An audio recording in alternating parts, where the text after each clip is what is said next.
नमस्कार.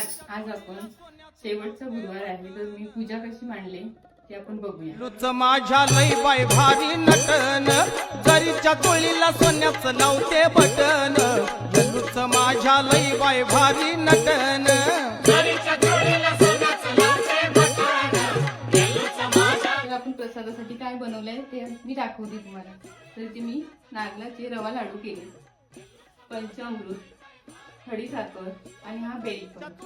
माझ्याकडून तुम्हाला शेवटच्या गुरुवारच्या खूप खूप शुभेच्छा. तर तुम्हाला देवीची पूजा कशी वाटली? जरीच्या चोळीला सोन्याचं लावते बटन. लुच माझ्या लई बाय भारी नटन, जरीच्या